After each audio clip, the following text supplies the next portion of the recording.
Bienvenidos, bienvenidas. Para quien no me conozca, soy Cristian Orgaz y para mí es un verdadero honor estar aquí con vosotros desarrollando este experimento.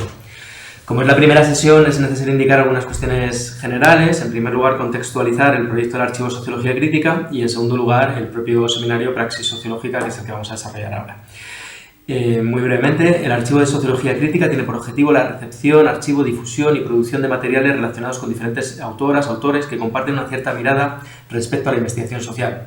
Es un proyecto que surge inicialmente de dos entidades, la Cooperativa de Investigación Social Indaga y Encrucijada, Revista Crítica de Ciencias Sociales. Y más específicamente del esfuerzo que venimos desarrollando, David Prieto y un servidor, desde el año 2017, y contando más recientemente con el apoyo de Javier Rujas, que además está por ahí, y la colaboración de diferentes profesores y profesoras sin los cuales no sería posible. El Archivo de Sociología Crítica en la práctica se concreta en la recuperación de materiales previos y lo que nos ocupa hoy, la producción de nuevos contenidos, como es este seminario podcast que hemos denominado Praxis Sociológica. Este seminario está desarrollado, y hay que decirlo, no solo por el Archivo de Sociología Crítica, sino en colaboración con el Máster de Metodología de la Investigación en Ciencias Sociales, Innovaciones y Aplicaciones de aquí de la UCM, cuyo público está al otro lado del espejo siguiendo lo que decimos. Este proyecto adopta un formato híbrido entre el seminario académico más habitual y el formato podcast, puesto que el público podrá trasladar algunas preguntas en la segunda parte de la sesión y al mismo tiempo el seminario está siendo grabado hoy día 22 de enero del año 2024 y será distribuido en las principales plataformas. El seminario plantea tres grandes temáticas y vamos aterrizando: la perspectiva histórica y la transformación del propio campo sociológico, la experiencia de las investigadoras e investigadoras que por aquí pasáis y vuestros trabajos concretos, como es lo que nos ocupa hoy, y sus reflexiones sobre los métodos y las teorías. Dependiendo de la sesión, pues bascularemos más hacia un tema u otro, todos serían imposibles. Simplemente para cerrar este apartado de presentación, para más información, novedades, tanto del archivo como este seminario, os recomendamos consultar la web archivosociologiacritica.org, donde iremos colgando todos los materiales. Y abrimos el seminario, donde voy a contextualizar muy brevemente, porque lo interesante es lo que vamos a hablar, no tanto lo que traíamos aquí de casa. En esta ocasión tenemos la inmensa suerte de contar con Araceli Serrano y Ángel Zurdo, muy bienvenidos, quienes han realizado el libro Análisis del discurso en la investigación social, teorías y prácticas, publicado por la editorial Síntesis en el año 2023. Muy bienvenidas. Gracias. A este experimento, y voy a decir un poco fuera de guión, que fueron medianamente engañadas, porque ellas pensaban que venían a un seminario, a una grabación, y no tanto que íbamos a tener todo este dispositivo, ¿no?, con gente al otro lado. Bueno, fue mutando. Hay que agradecer ahí también el papel de Héctor, que hizo un esfuerzo notable por encajar la propuesta que traíamos con lo que es, por así decir, lo que se suele hacer en el máster, y yo creo que ha salido este experimento híbrido que yo creo que va a ser muy, muy interesante, ¿no? Sobre decir que sois investigadores pues, con una dilatada y excelente trayectoria profesional y docente, y creo que lo docente hay que ponerlo sobre la mesa, porque este es un manual que está muy bien pensado desde la docencia y desde la práctica profesional. Es un placer arrancar esta sesión con vosotros, con vosotras, y queríamos orientar esta conversación en torno a dos grandes temas. Un primer tema más de hacer memoria, ¿no?, porque vosotros decís a lo largo del libro, ¿no?, que os ubicáis en una determinada tradición, en una determinada mirada, y que desde esa mirada pues hacéis luego toda la propuesta que hacéis, ¿no? Entonces, en este primer momento nos gustaría un poco que hablarais, casi permitiros el evocar esos procesos de formación, vuestra toma de contacto con la sociología, cuando erais más jóvenes todavía, y empezáis a relacionaros con la praxis sociológica. Tratar de reconstruir, de reconstruir desde lo que os surja, y sintetizar un poco cómo fue ese proceso de formación, especialmente, ¿no?, todo lo que va a ser luego praxis sociología del consumo, pero también desde antes, ¿no?, con los maestros, con las maestras, qué cosas recordáis con más emoción, con más cariño, que pueda ser más interesante para trasladar a las generaciones que no tuvimos o que no hemos tenido la suerte de tener ese contacto directo, mejorando lo presente. Bueno, pues pues empezar dando las gracias, ¿no? Y bueno, que hayáis pensado que bueno, pues tiene cierto interés, ¿no? Pues en este caso, pues bueno, pues hablar sobre un poco nuestra experiencia y el propio libro. No sé, yo echando la vista atrás, llegué a la sociología a mediados de los 80, ¿no? En la carrera, y bueno, pues es verdad, sí que tuvimos, creo que en nuestra generación, pues la enorme suerte de entrar en contacto con esa primera generación de cualitativistas, ¿no? Y bueno, pues en mi caso el primer contacto fue con Jesús Ibáñez, ¿no? Yo tenía esas preocupaciones sociológicas más generales, pero venía, digamos, yo, fíjate, en aquel tiempo leía mucha ciencia ficción, y yo recordaba hace unos días, ¿no?, que leía lo de la fundación, un poco la saga de Fundación, ¿no?, y estaba muy y fíjate que ahí hablaba pues de la psicohistoria, ¿no?, que era bueno, pues la capacidad de diseñar cuantitativamente, ¿no?, una sociedad, ¿no? Y yo pues recuerdo, los recuerdos un poco de la docencia de Ibáñez se diluyen un poco en el tiempo, pero sí, yo creo que esa presencia un poco carismática que tenía Ibáñez, ¿no? Y sobre todo de repente desmontar un poco esas expectativas de cientificidad dura, ¿no?, que quizá incluso yo había llevado a la carrera, ¿no? Y bueno, pues es un poco, quizá ese es un poco el primer recuerdo que yo tengo, ¿no? Y luego pues de encontrarme con esos textos complicados para mí en ese momento. Y luego pues el segundo encuentro fue con Alfonso Ortiz, ¿no? Y bueno, pues en este caso mi primer contacto con Ortiz fue pues con el capítulo conocido de la apertura, ¿no?, que yo creo que sigue siendo un referente básico de lo que es lo cualitativo, y a partir de ahí, bueno, pues realmente pues implica una transformación de cómo ver la sociología, de cómo ver la investigación. Y yo creo que bueno, pues la experiencia de Araceli en cierta medida es un poco semejante en ese sentido, ¿no? Y luego nuestro paso por Praxis, pero bueno, te dejo a ti que un poco lo profundices un poquito. Así nos vamos a... Sí, bueno, también agradecer la invitación, pensar que teníamos algo que decir, no sé si cumpliremos las expectativas, pero bueno, por lo menos compartir nuestra experiencia, ¿no?, y nuestros afectos, ¿no?, brutales, ¿no?, en relación con este espacio, pues sí queríamos, ¿no? Y son afectos además que atraviesan la elaboración de este texto de manera fundamental. La primera experiencia, así un poco, la llegada a la sociología fue un poco también eso, motivada por, bueno, pues más bien activismo, ¿no? La imagen que llegaba de la Facultad de Sociología como ese hervidero, ¿no?, de movimientos que si los ocupa, el feminismo, todas las siglas posibles, ¿no?, de partidos, y bueno, la llegada a la facultad fue un poco también esa, ¿no? Un momento de institucionalización también de la sociología, en la que ya se empezaba a ver un reconocimiento de la sociología como disciplina, empezábamos a atisbar para qué servían las sociólogas o los sociólogos, empezábamos a verlo de alguna manera, y empezaba a decantarse en un sector más oficialista, más eminentemente teórico, ¿no?, teorías duras, ¿no?, en este sentido. Y luego un estudiantado muy movilizado, ¿no? Y con una cierta distancia del profesorado, ¿no?, en ese sentido.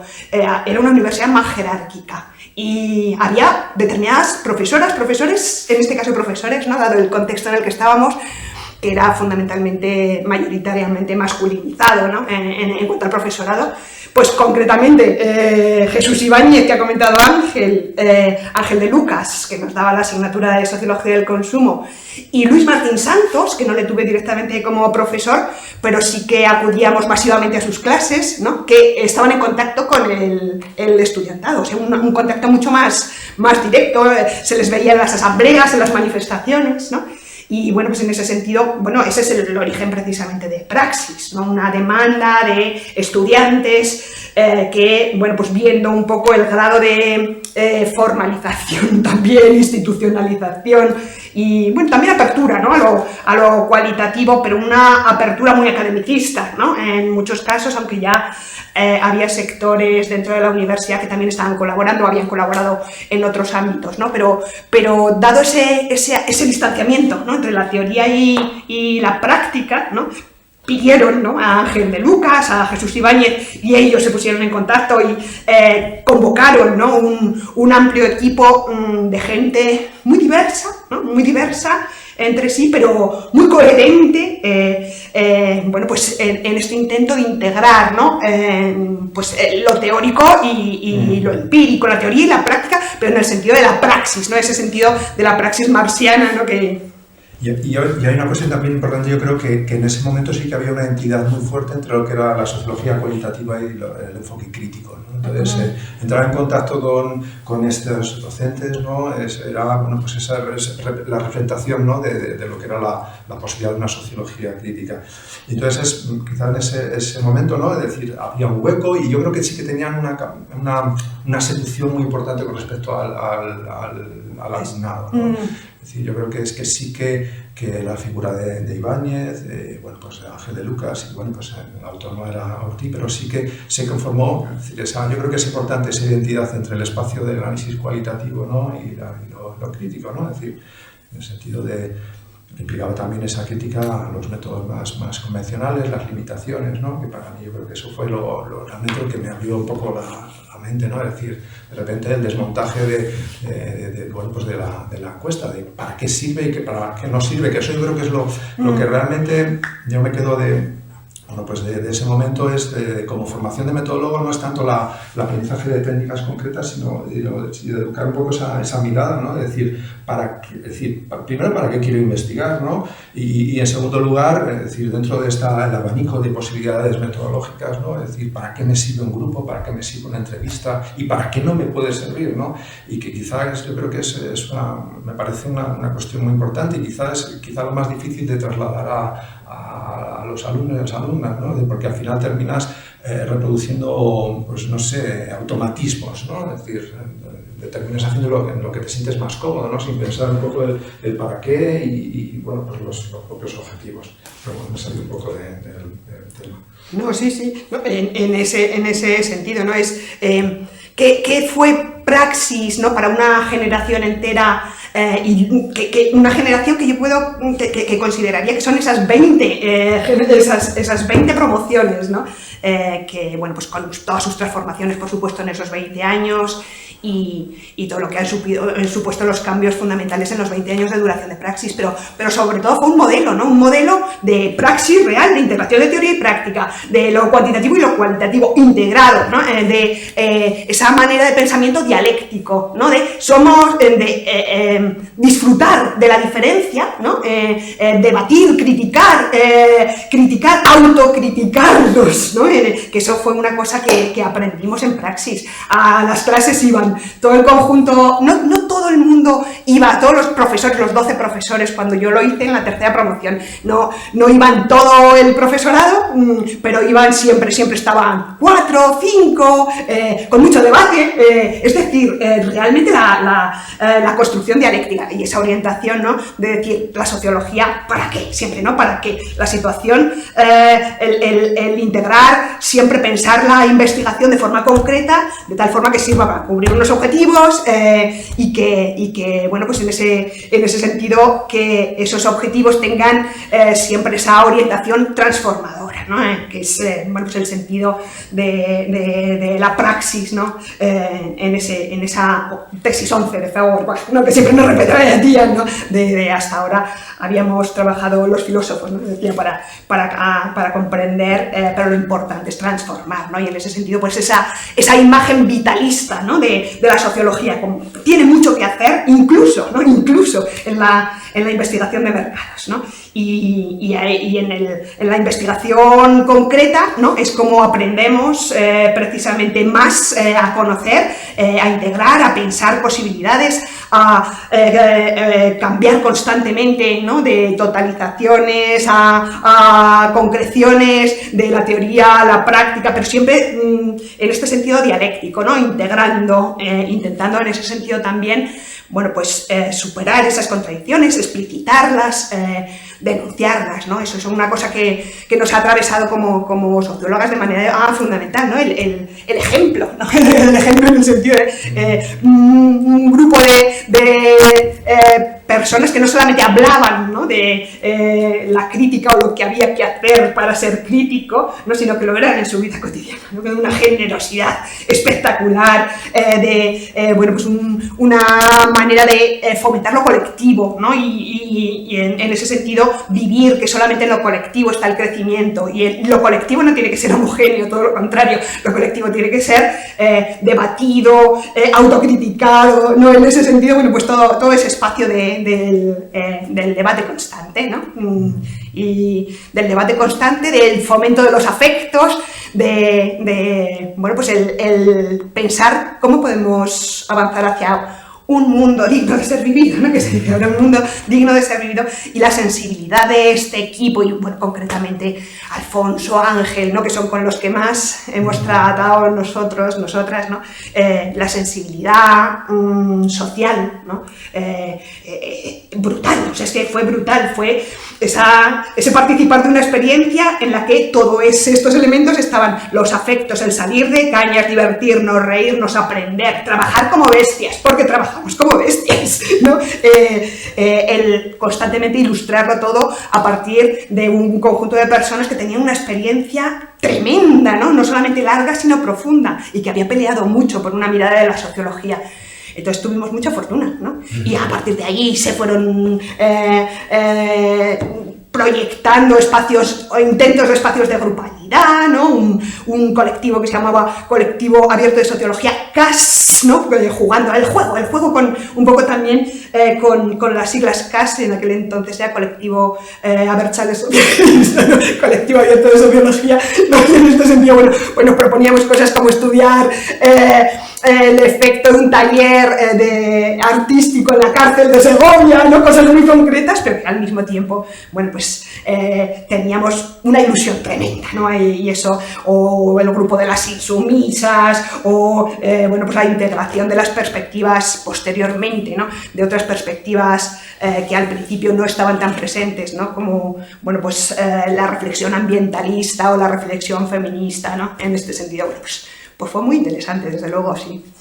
Sí, yo diría que eso, yo creo que el momento de nuestra llegada a la universidad, pues en cierta medida se produce en el momento en el que ya hay una legitimación de lo cualitativo, ¿no?, en el que gracias a estas figuras, ¿no?, es decir, en el que ya se están haciendo estudios cualitativos de manera más o menos sistemática en la administración, ¿no?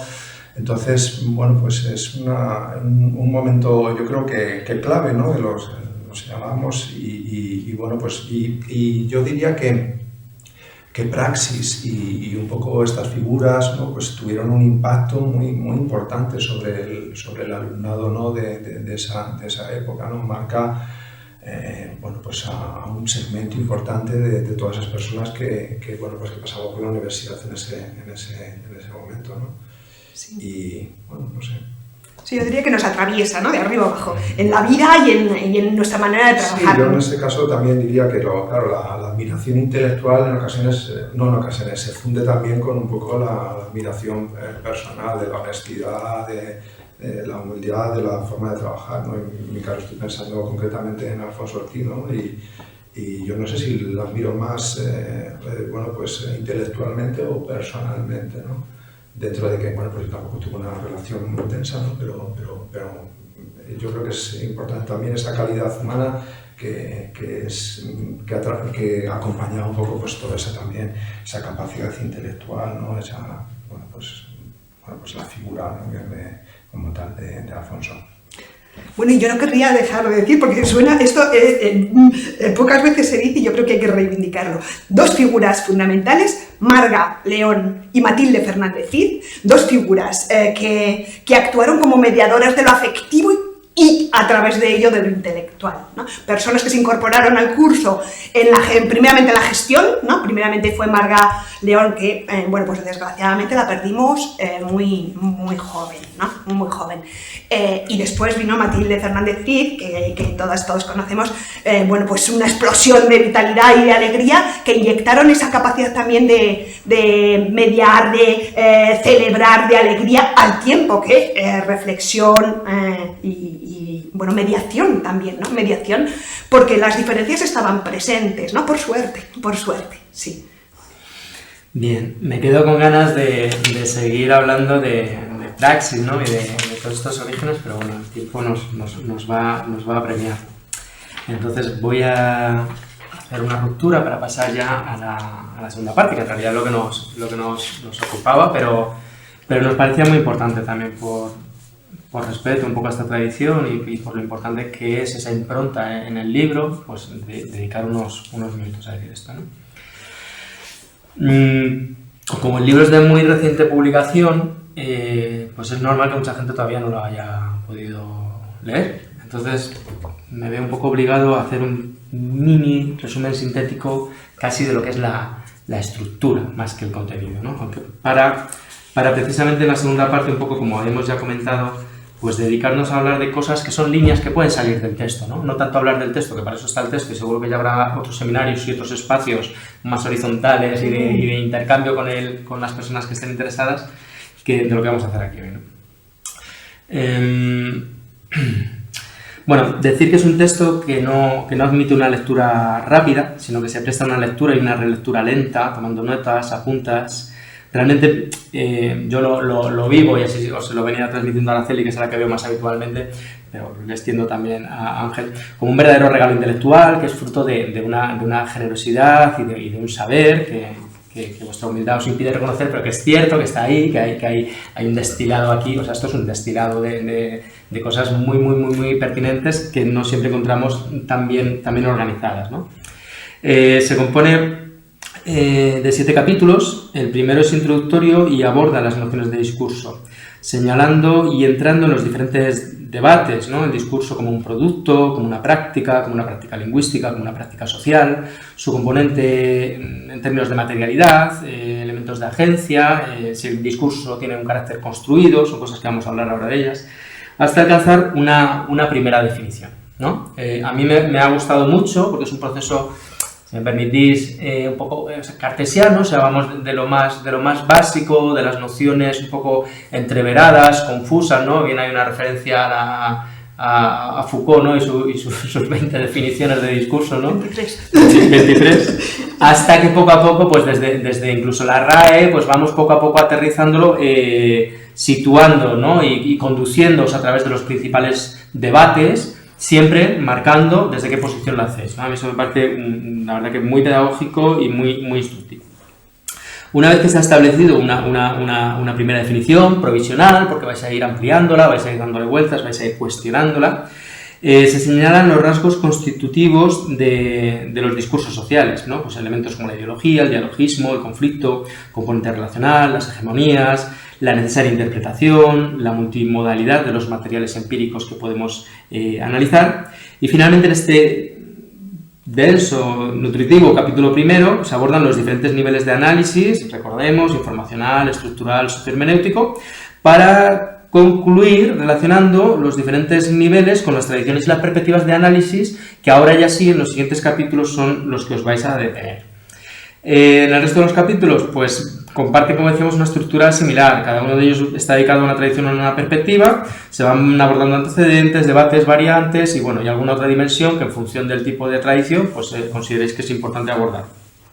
Las diferentes tradiciones o los diferentes enfoques es el análisis. Leo los títulos literales de los capítulos porque creo que son muy ilustrativos de lo que hay dentro, ¿no? El análisis de contenidos de textos, enfocando presencias y frecuencias. El método de la teoría fundamentada en los datos, inducción, codificación y emergencia de la teoría.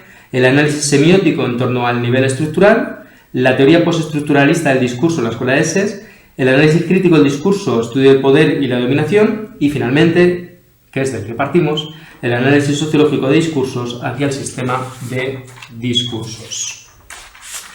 Finalizan cada capítulo con un ejemplo o dos en uno de los casos. Conviene señalar que estos ejemplos, por desgracia, y esto es una pequeña crítica que os traslado, pero que sé que no es una responsabilidad vuestra, es que por desgracia los ejemplos no están impresos en el libro, sino que están accesibles en la página web de la editorial, y no es un formato muy amigable para una lectura tan detenida y tan detallada como requerirían. Además sabiendo que es que no son, para que no lo sepan, no es que meramente habéis puesto el artículo al que decís referencia, sino que hay un trabajazo de diseccionar el artículo y en base, bueno, casi yo... Ahora hablaremos de eso, pero bueno, me imagino prácticamente unas fichas de trabajo donde se van viendo diferentes ideas. Bueno, es un material muy rico, de verdad, los anexos no son meros anexos, es un análisis crítico de cada uno de los trabajos seleccionados que tiene una utilidad pedagógica muy importante. Abriendo ya la conversación, como señaláis un poco en las primeras páginas, pues vosotras lo hacéis desde una ubicación, ¿no? Y esta ubicación es parte de este contexto previo que hemos querido recuperar, ¿no? Me resulta muy importante esa idea de cómo vais dialogando con los diferentes autores, y uno de los primeros diálogos que van a aparecer es cómo este texto se ubica, ¿no? Pues en otra constelación de diferentes textos que han aparecido en los últimos años, los que traigo aquí un poco, y trasladaros un poco más allá de lo que decís en el libro, cuál es un poco la necesidad, la pertinencia, qué os empuja como a meteros en este berenjenal, desde el punto de vista de vuestra, ¿cómo decirlo?, vuestro interés intelectual, pero también desde lo que creéis que va a aportar este libro en el contexto de lo que hay hasta ese momento. Adelante. Bueno, pues a ver, no estaba pensado como libro. Estos son, en principio, el origen son materiales didácticos, ¿no? Materiales didácticos que hemos tenido la fortuna, Ángel y yo, de dar asignaturas muy confluentes, ¿no? Cualitativas o temas de técnicas o de metodología dentro de asignaturas de sociología o análisis del discurso en algún caso, no en muchas ocasiones, pero bueno, son materiales que hemos ido elaborando, reelaborando, poniendo, enriqueciéndonos, ¿no? A partir de las... Compartiendo, ¿no? La coautoría viene de muy atrás, es decir, y tiene que ver con, bueno, pues compartimos espacios vitales, ¿no? Sí. Y en ese sentido la comunicación y bueno, pues en ese sentido la reelaboración de los materiales ha sido continua, y el libro es resultado de casualidades, es decir, el trabajo, no todo, ni mucho menos, ¿no? Pero una parte de ese trabajo estaba hecho, y luego pues en nuestra trayectoria también iba a decir fracasos, pero bueno, de proyectos que se quedan a medio hacer y que se quedan en el tintero. Bueno, pues hace unos años hubo un capítulo que al final no salió, y que fue también el empuje para meternos en otros ámbitos como, bueno, pues como un poco la crítica a la teoría fundamentada, como la aproximación a enfoques postestructuralistas que no lo teníamos tan trabajado, ¿no? Y bueno, pues en ese sentido, ahora viéndolo con perspectiva, fue una suerte, ¿no? Porque claro, como está bueno, pues el mundo editorial, cuando vas a la compilación y te dicen tienes que pagar 500 euros por publicar, y dices, mira, me lo puedo permitir no pagarlo, ¿no? Y bueno, pues ese es un material que quedó ahí, y que, bueno, pues al final yo creo que por suerte ha podido plantearse y proyectarse sobre este libro, ¿no? Que es muy ambicioso. Yo creo que nos sentimos también en el sentido, yo sinceramente superado, en el sentido, bueno, pero lo que supone trabajar estos distintos enfoques, ¿no? Que claro, si lo comparas con otros textos, ¿no? Pues en ocasiones es cada capítulo lo ha hecho un especialista, ¿no? Bueno, pues en ese enfoque, pero yo creo que es mucho mejor esto, es decir, porque la mirada atraviesa un poco lo que es el análisis de cada una de estas escuelas, que por supuesto introduce, es una mirada orientada, y por lo tanto no es una exposición neutra, ¿no? Pero yo creo que somos honestos en el sentido de dónde partimos, de dónde miramos, y le da una cierta, yo creo, bueno, pues una cierta unidad, bueno, pues una coherencia, ¿no? que no se encuentra en otros textos, ¿no? Creo que quizá es un texto que bueno, pues que va más allá de nuestras propias posibilidades, ¿no? Yo creo que eso segurísimo. Esa es la sensación, ¿no? Es decir, porque uno es consciente de todas las limitaciones, de todo lo que falta, de todas las lecturas que faltan, ¿no? Porque es un campo pues, inabarcable, ¿no? Ni siquiera como un producto colectivo, aunque sea en este caso en un formato bueno, pues de los autores. Sí, ¿no? Y yo creo que a ver, es un texto que pretende instalarse en esa praxis, ¿no?, que aprendimos, que es precisamente cómo nos hemos ido enriqueciendo a partir de las estudiantes y de los estudiantes, cómo hemos ido creciendo también por lo que nos planteaban, lo que dudaban, lo que nos decían que les pedían, ¿no?, cuando iban a hacer investigación. Es que me dicen que tengo que aprender Atlas-T, ¿no? Ir viendo también en ese sentido, bueno, pues todas las tendencias, cómo ha ido evolucionando el campo de la investigación cualitativa y concretamente del análisis del discurso, ¿no? Nos ha enriquecido muchísimo y aquí queremos agradecer, ¿no?, a todas nuestras estudiantes, que algunas de ellas están por ahí atrás, ¿no? Porque realmente para nosotros ha sido ese enriquecimiento, ¿no?, ese enriquecimiento del diálogo, del debate, y luego hemos intentado hacer algo que realmente, como decía Ángel, no sé hasta qué punto lo hemos conseguido, que es, bueno, como es tan difícil dialogar en la universidad y aquí solamente se establecen espacios dialógicos o dialécticos, ¿no?, pensando, o bien los tribunales que sádicamente critican hacia abajo, ¿no?, o los consejos editoriales que critican hasta destrozar, ¿no?, hacia abajo, o una crítica soterrada en voz baja, o en términos muy abstractos, ¿no? En términos muy abstractos de esto no es realmente hacer análisis, etcétera, pero sin concreción. Entonces, en este caso, es verdad que hemos sido como un poco, ¿cómo decir?, kamikazes, y hemos dicho, no, venga, aquí hay que mojarse, y hay que poner nombres, ejemplos concretos, dialogar con ellos. Le estaba comentando antes a Jordi Bonet, que está por aquí también, que nos hubiera encantado, una cosa que nos hubiera encantado es ponernos a debatir con todos estos autores y autoras que comentamos, ¿no? Y esperemos que algún día se pueda hacer, ¿no? Pero es precisamente ese diálogo, pero esto, ¿qué aporta todo esto fenomenal? ¿Y qué me aporta, no? ¿Y hasta dónde no llega? ¿Y qué falta? Y en este contexto, ¿qué da de sí esta orientación de análisis? ¿Y hasta dónde no puede llegar? ¿Y qué se queda atrás, no? Y luego también un poco trabajar en ese campo, ¿no?, del análisis del discurso, que nos desborda clarísimamente, ¿no? Y eso no tenemos ningún problema en explicitarlo desde el principio hasta el final, hasta aquí, hasta donde haga falta, ¿no?, que nos desborda, porque es un campo en ese sentido demasiado amplio, pero sí que queríamos vernos en ese espacio de la dialéctica, ¿no? Es decir, esto se propone hasta dónde llega, y hay un campo además que está atravesado, como ocurre en toda esfera de lo social, por conflictos y por hegemonías, y cada vez veíamos más claro que había una hegemonía que cada vez se nos imponía también desde esas estudiantes, desde sus demandas, desde el mundo de la investigación concreta, desde la investigación de mercado social, ¿no?, que es, bueno, pues hay tendencias que se estaban haciendo hegemónicas, ¿no? Claramente. Teoría fundamentada y análisis de contenido, especialmente a partir de todas las posibilidades que abren los análisis computacionales, ¿no? Y cada vez se imponía más y las estudiantes nos lo decían, si es que si no estamos aquí no nos van a publicar, o si no estamos aquí parece difícil que esto tenga reconocimiento en estos espacios, ¿no? Es decir, como ese campo de la investigación cualitativa y concretamente del análisis del discurso estaba reconfigurando las hegemonías y estaba en ese sentido, bueno, pues precisamente por la forma de trabajar que tiene, en la que nos ubicamos, ¿no?, y que nos ha atravesado y que, bueno, pues como parece difícil que esta manera de trabajar, que es una manera de trabajar lenta, dialogada, en colectivo, muy artesanal, muy minuciosa, muy obsesiva, ¿no?, muy asentada precisamente en el debate constante, muy asumiendo la complejidad de los procesos, ¿no?, trayéndolos y diciendo los procesos son terriblemente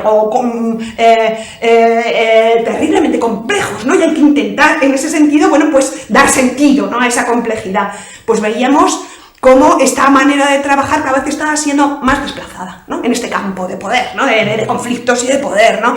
Y cómo, bueno, pues en las revistas JCR o indexadas o de éxito, digamos, pues no cabe este tipo de aproximaciones, y eso se refleja también en los ejemplos que ponemos, ¿no?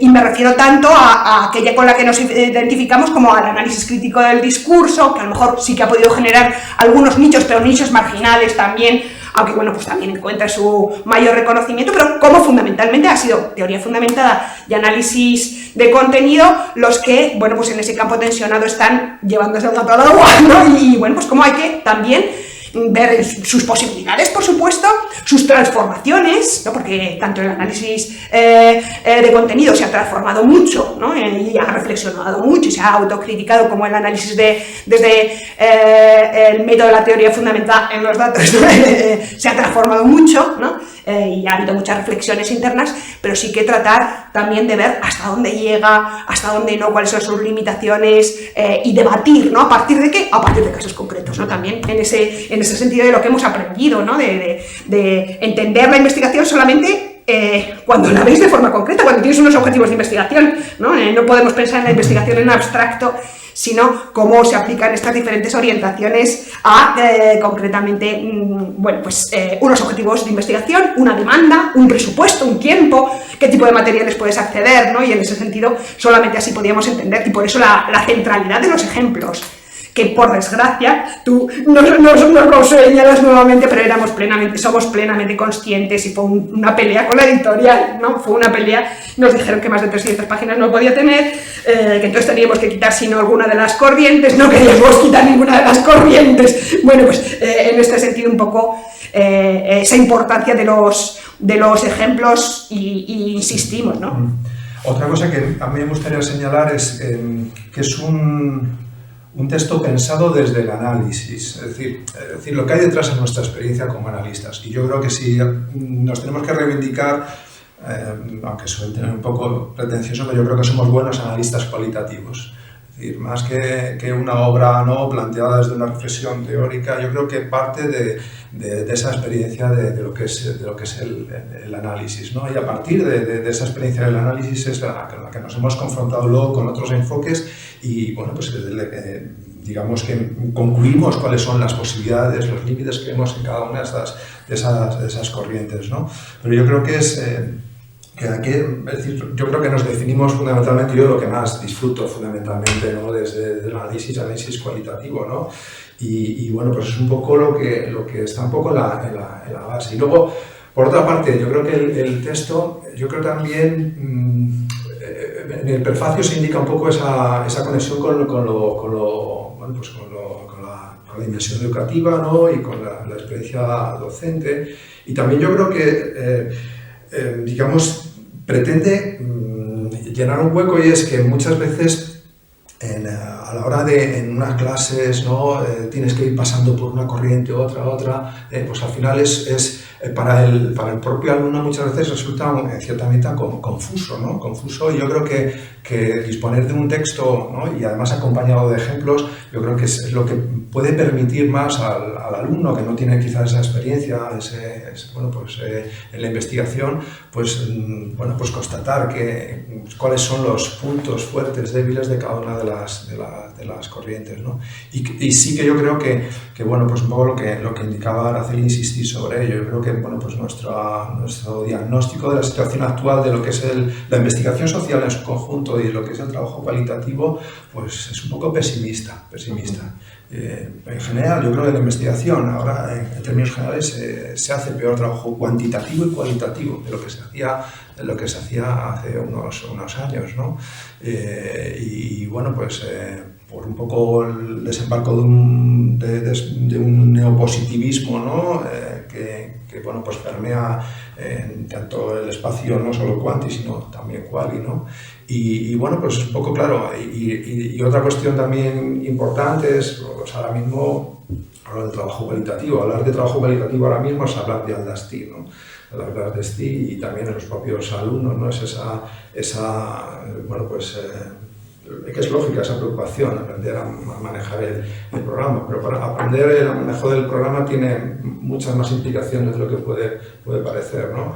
Es decir, o lo haces desde una madurez de saber qué es lo que quieres hacer, desde dónde te mueves, cuáles son tus objetivos, o te vas a ver arrastrado por el propio programa. Entonces, el trabajo cualitativo que se está haciendo ahora mismo, pues está, bueno, pues digamos, sepultado por la labor de codificación, una codificación que muchas veces no te lleva hasta ningún lado, ¿no? Entonces, son bueno, pues preocupaciones que están ahí y que atraviesan el propio texto, ¿no? De una manera u otra. No sé. Sí, y ese intento de poner hincapié también en las diferentes maneras de trabajar, ¿no? Y la diferente potencialidad de esas diferentes maneras de trabajar, ¿no? Y ciertamente lo que comentábamos. Yo creo que, fíjate, ahí sí que en esta línea dialéctica sí que te diría que no creo que haya, que se esté trabajando peor, creo que no se puede trabajar bien, quiero decir, en ese sentido que las demandas, ¿no? Son siempre con escasísimos recursos, sí. Que pocas veces se cuenta con tiempo para poder pensar, no hay un diálogo detenido con la instancia demandante. En ese sentido, creo que las circunstancias, ¿no? También están empujando en el mundo de la investigación al trabajo rápido, tanto en la academia como en... Sí, es una simplificación, ¿no?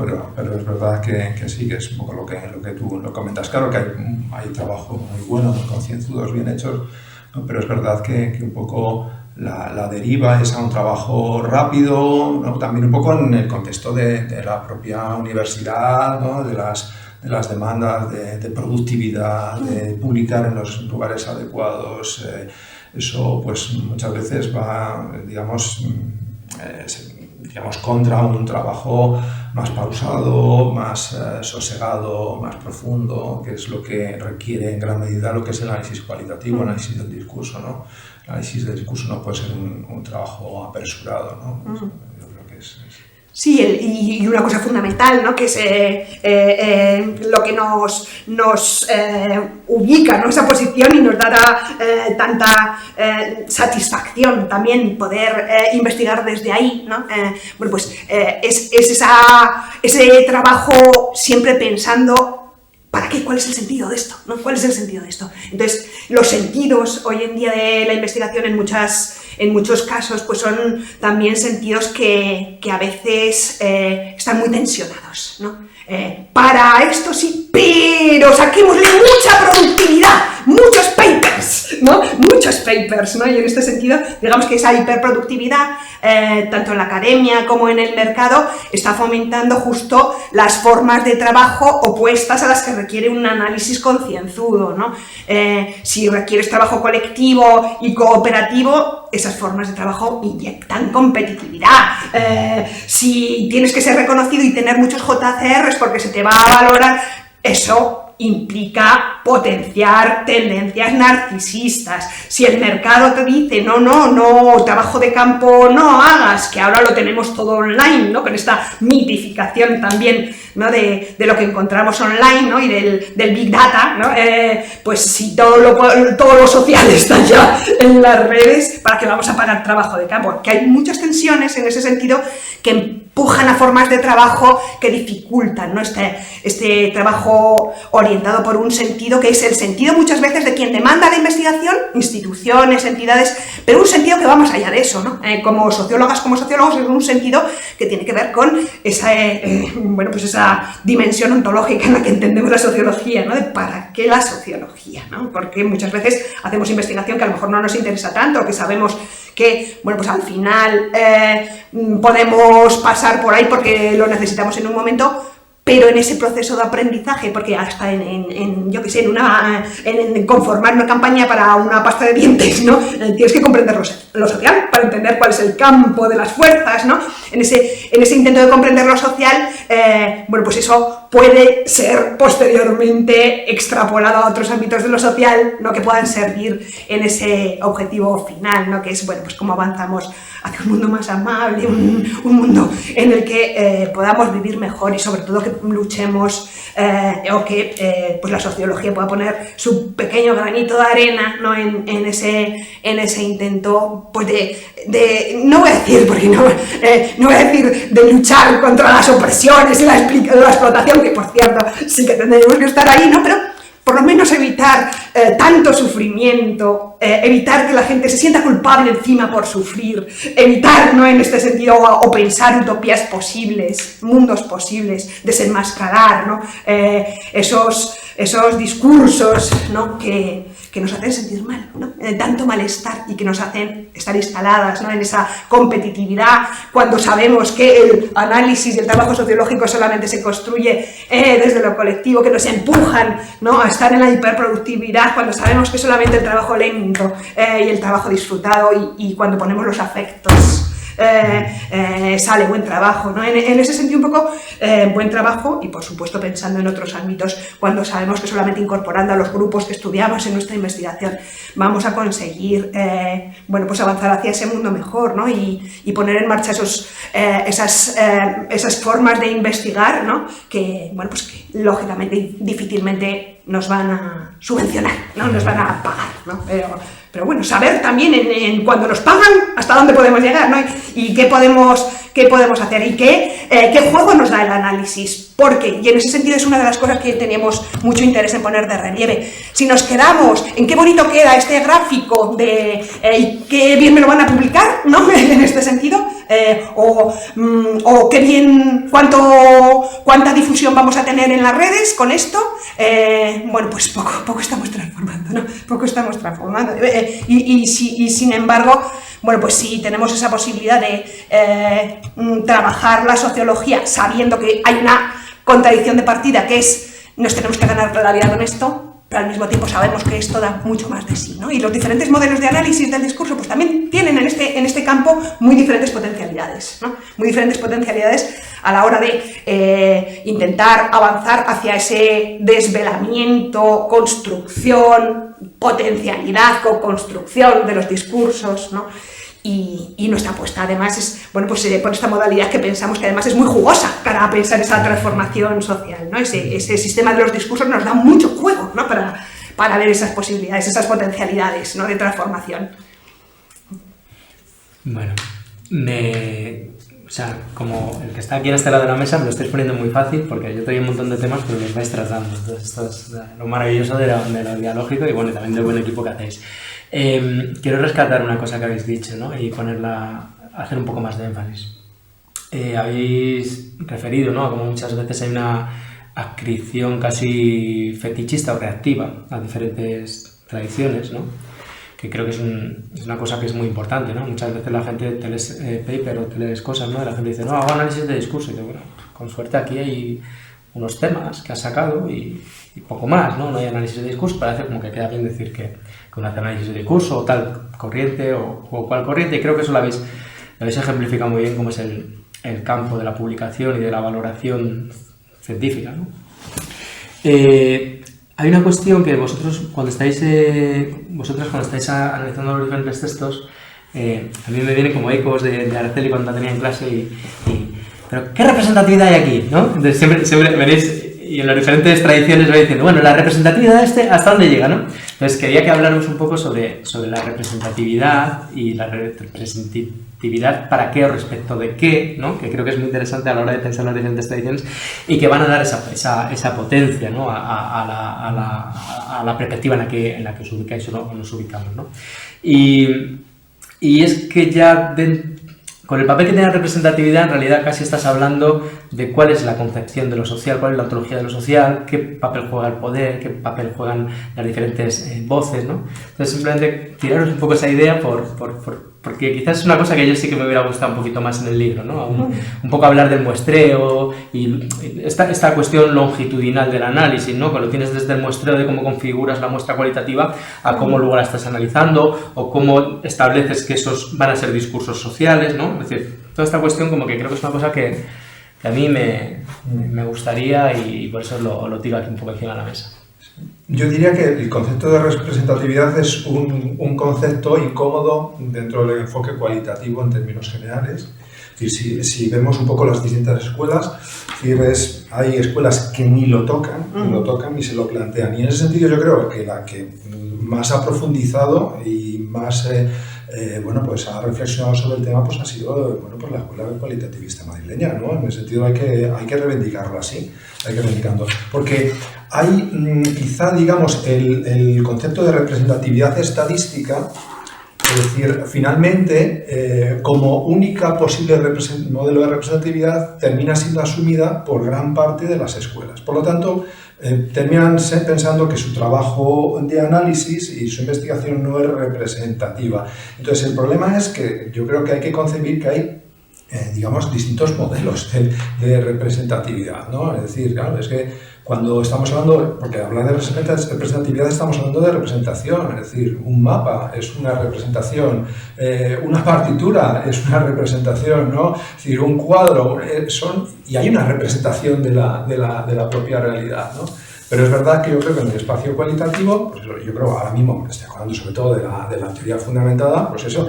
¿Por qué ellos no van a hablar de representatividad? Pues porque Gleiser especialmente está pensando que la única representatividad posible es representatividad de tipo estadístico.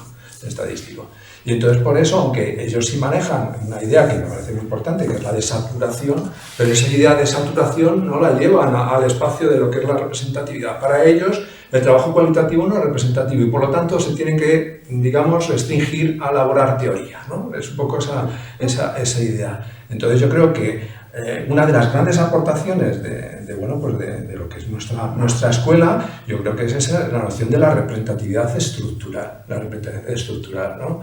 Y yo creo que es un poco que no está presente tampoco ni en el análisis crítico del discurso, ¿de acuerdo? Ni en otro. Entonces, claro, o lo que tenemos en el otro extremo, sí, claro, es el enfoque de análisis de contenido cuantitativo, que claro, que se está moviendo en ese espacio de representatividad puramente, cuantitativa, ¿no? Entonces, pues, sí, efectivamente yo creo que es algo que hay que reivindicar y hay que reivindicar la representatividad del trabajo de lo que es la investigación cualitativa, ¿no? Plena, ¿no? Pero claro que es otro modelo de representatividad y que parte de lo estructural, ¿no? De un poco de lo que son esas distintas posiciones. No sé si... Sí, yo creo que además una parte, a lo mejor no lo hemos sabido decir aquí, ¿no? Pero una parte importante de lo que queríamos también transmitir a través de esas diferentes aproximaciones es precisamente eso, ¿no? Dentro del análisis de contenido, bueno, pues subyace, ¿no?, esa idea de la representatividad estadística y por eso están siempre hablando de los millones de tweets con los que se trabajan, ¿no?, y de cómo se hace una selección muy clara en el tiempo, ¿no?, y cómo se hace una representatividad, digamos que manejan un tipo de representatividad que es estadística. Trabajamos con mucho y como trabajamos con mucho tenemos mucha legitimidad, ¿no? Es un poco...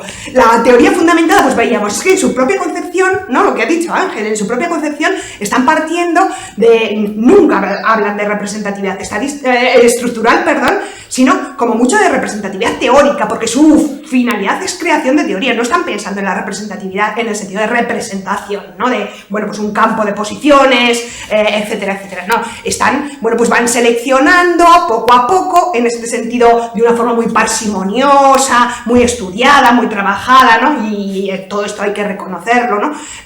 Pero más en ese sentido de ir saturando categorías teóricas. La finalidad es la teoría, por lo tanto, como tú has dicho, no están pensando en representatividad, están pensando en cómo construir teoría.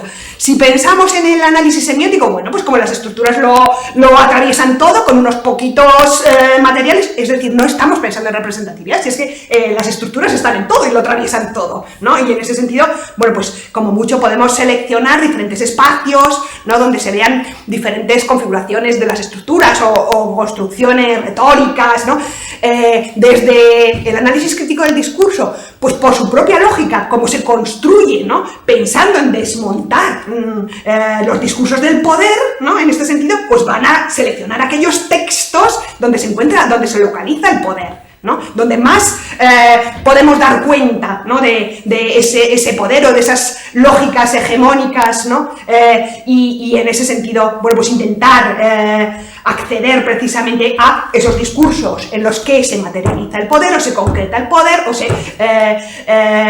cómo se producen, ¿no?, esos procesos de dominación y de opresión, intentar desmontarlos o, en contraposición, bueno, pues también, y desde una perspectiva dialéctica que está muy presente en el análisis crítico del discurso, bueno, cómo se subvierte, cómo se entra en, bueno, pues reversión, ¿no?, o cómo se lucha, o cuáles son, en ese sentido, los discursos que pueden intentar, ¿no?, entrar en conflicto o cuestionar o profundizar en esas grietas, ¿no?, que se pueden ver en el discurso del poder. Con lo cual, tampoco estamos pensando en representatividad, ¿no? Estamos buscando precisamente, nuestros objetivos son otros. Es precisamente dentro del el análisis, bueno, y dentro de la escuela de SEX, pues como todo es discurso, ¿no? Entonces, bueno, pues en ese sentido, pues falta una concreción también, ¿no? Pensar en términos concretos la investigación y pensar con qué tipo de materiales vamos a trabajar muy específicamente en un campo concreto, ¿no? Para mí, un poco lo que ha dicho Ángel, ¿no? En este sentido, digamos que es precisamente la escuela cualitativa la que ha dado las claves a través de ese concepto de muestreo estructural para intentar ver cómo los discursos que buscamos intentan reflejar la complejidad de lo social, la complejidad también de lo discursivo, de lo simbólico, ¿no? Y en ese sentido intentar ver cuáles son esos lugares, esas posiciones, ¿no? En un espacio, en un campo de fuerzas en conflicto, ¿no? Que, bueno, pues me pueden dar aproximaciones a la elaboración de esos discursos, ¿no? De esos discursos, aproximaciones tentativas, luego veremos lo que nos encontramos, luego veremos si tenemos que reconfigurar la muestra, pues porque algunos grupos o algunas entrevistas nos estén hablando de determinados espacios que no estaban presentes en el diseño, es decir, es un proceso en constante construcción y reelaboración, pero siempre buscando tener ese acceso a las diferentes posiciones en el campo y a las luchas, porque además es que no se puede, según esta perspectiva, no se puede entender un discurso, no puedes analizar un solo discurso si no lo entiendes en relación con los demás, ¿no? Y en ese sentido sí es verdad que hay algunas corrientes que sí recogen un poco esa complejidad del espacio de lo discursivo, pero que precisamente pero terminan concentrándose en algunas producciones discursivas, ¿no? Mientras que yo creo que esa noción, en lo que es la escuela cualitativista del mapa de los discursos, ¿no? El mapa de los discursos finalmente da esa idea de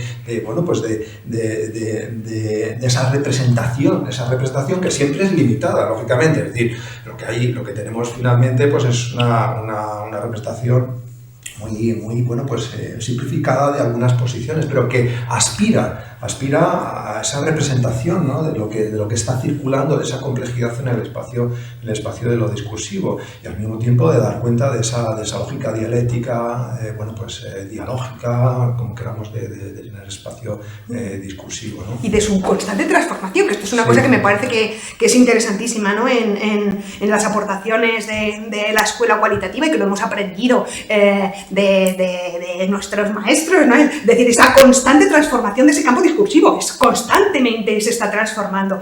Por lo tanto, constantemente se está transformando, y no solamente eso, sino que el campo de lo discursivo lo tenemos que pensar y configurar en relación con los objetivos concretos de investigación.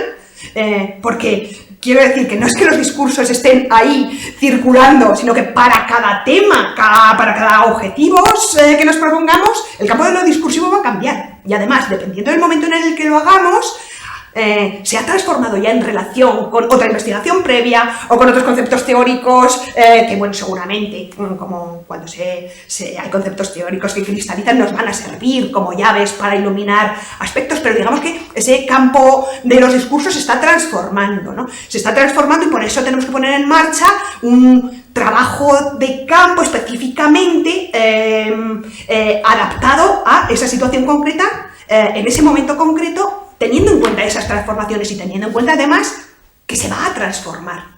Y ese se va a transformar tiene que ver también con qué podemos hacer nosotros y nosotras como investigadores en ese proceso de transformación, ¿no? Qué tipo de alianzas, fracturas, qué elementos pueden incidir en un determinado momento para que este campo cambie, ¿no? Se altere, tenga efectos no solamente en lo discursivo, sino también en las prácticas sociales, se tome conciencia, ¿no? De determinadas posiciones, determinadas explotaciones, ¿no? Como decíamos antes, determinadas dominaciones, determinadas invisibilidades, ¿no? En ese sentido, bueno, pues tomar conciencia de ese dinamismo, esa historicidad constantemente en transformación, y cómo el análisis discursivo tiene que estar pensando en eso constantemente, ¿no? Y en ese sentido, que la representatividad tiene que buscarse y configurarse para cada caso concreto de investigación, ¿no? Para cada investigación específica, y pensando siempre ¿para qué? ¿No? ¿Para qué? ¿Qué es lo que estamos investigando? ¿Qué queremos? ¿Hacia dónde va? ¿Para qué puede servir esta investigación? a los grupos que en un contexto determinado puedan beneficiarse de la investigación, al margen de, en un contexto determinado tenemos una demanda en que hay unos que también por honestidad, ¿no? Con el campo de la investigación, bueno, pues hay que cubrir, ¿no? Una demanda concreta, que es por la que en un determinado momento hay un presupuesto dedicado a una investigación. En ese sentido, bueno, pues independientemente de lo que pensemos, ¿no? Que bueno, pues es lo mejor en un momento determinado para un grupo en concreto. Estas contradicciones, ¿no? También entre lo que es el campo de la demanda, las posibilidades de la sociología, cuál es su labor, ¿no? En ese sentido, pues son muy complicadas y hay que pensar mucho y hay que reflexionarlo, ¿no? Y eso es otra de las cosas que realmente, bueno, pues en un campo concreto en el que nos hemos desenvuelto, ¿no? Bueno, pues nos han trabajado mucho, hemos aprendido de nuestras maestras y de nuestros maestros y bueno, intentamos también contarlo, ¿no? Contarlo en las clases, ¿no? En ese espacio, bueno, pues tan bonito, ¿no? que tenemos. Ahí, bueno, sumando un poco a lo que has dicho, que en realidad ya lo decís en el texto, pero que ahora en este espacio es difícil decirlo todo, ¿no? Y por suerte para eso está el libro, o sea, siempre que a la gente que esté escuchando esto hay que remitirla al libro, que es realmente el que mejor va a hablar, ¿no? Y quitando la viveza y la riqueza de todos los matices que estáis aportando, que la verdad que yo me tiraría aquí horas hablando, ¿no? Pero bueno, simplemente el apunte ese, ¿no? De la historicidad de ese campo y la estructura de las fuerzas de ese campo, ¿no? La propia estructuración que ha dado lugar a ese campo en el que nos metemos a hacer el análisis. Para ir cerrando, porque seguro que hay muchas preguntas, para ir cerrando, a mí me gustaría un poco entrar en la trastienda, ¿no? Como le gusta decir a Miguel, en la trastienda de este libro y qué pasó o qué tuvo que pasar para que finalmente fuera el ejemplo de IOE el elegido, probablemente entre otros tantos ejemplos. Y qué es lo que os gustó especialmente. Me imagino que no la elección, y aquí quizás está haciendo un poco el spoiler, pero me imagino que la elección de ese texto no sería tanto su riqueza analítica, sino su capacidad pedagógica, ¿no? Me imagino que algo iría por ahí o no lo sé. En este caso, si nos decís algunos otros que estáis marajando, sería también interesante. Sí, las dos cosas, o sea, IOE ya ha trabajado tan bien, ¿no? Tan bien, desde el punto de vista de, bueno, pues cada decisión que van tomando en cada investigación que van haciendo está muy reflexionada, muy debatida en colectivo, y muy autocriticada, ¿no? Y estas son tres cosas que a mí me parece que son fundamentales, ¿no? Entonces, y además está contado desde un punto de vista que pueda ser comprendido, ¿no? Y en diferentes formatos para que pueda ser comprendido, con lo cual, bueno, pues nos parecía que, bueno, también cualquier investigación, por supuesto, de Ángel de Lucas hubiera sido una maravilla, o de Alfonso Ortí, o de CIMOP, pero este estudio en concreto lo seleccionamos. Además, cada ejemplo, ¿verdad? Lo hemos debatido en profundidad. Bueno, pues lo seleccionamos, nos gustaba analíticamente, nos gustaba todavía mucho más otro, que es la convivencia en Madrid, que hizo el colectivo junto con Alfonso Ortí en el año 2007, ese nos gustaba todavía más, pero le faltaba una cosa que nos parecía fundamental, ¿no? Que es, bueno, pues una explicitación de lo que pueden ser las posibles líneas de transformación o las líneas de fuga, ¿no? Es decir, cómo a partir de el estudio, bueno, pues para quien no haya leído el libro, es un estudio sobre bueno, pues las formas de inserción de la población migrante, ¿no? en España, ¿no? Es un estudio que el trabajo de campo se hizo en 2007 y se publicó posteriormente en 2010, encargado por el CIS, el Centro de Investigaciones Sociológicas. Entonces, bueno, contó con un presupuesto relativamente importante, por lo tanto, pudieron hacer muchos grupos de discusión, 22 grupos de discusión, mucho más de lo que es habitual en una investigación al uso, ¿no? Por lo tanto, también nos parecía una posibilidad única contar con una investigación que había trabajado con tantos grupos de discusión para ver tantos matices, ¿no? en el campo discursivo. Y bueno, pues trabajo con 22 22 grupos de discusión, pero cada decisión está muy reflexionada, ¿no? Si hablan de población migrante es porque consideran que es importante no solamente recoger la experiencia de la población inmigrante, sino también de toda aquella que ha tenido relación con el proceso migratorio. Por lo tanto, también a esos que siempre quedan fuera, que son esos que se llaman migrantes del primer mundo, o aquellos que ya han nacido aquí pero que han tenido la experiencia migratoria de sus padres o madres, o aquellos que han tenido experiencia migratoria saliendo de España, emigrando desde España y que regresan, ¿no? Entonces todo ese campo de la situación de la condición migrante es debatida, discutida. Hay hay una manera de trabajar, en estos términos que es tan importante dentro de esta aproximación, que es ese método abductivo, ¿no?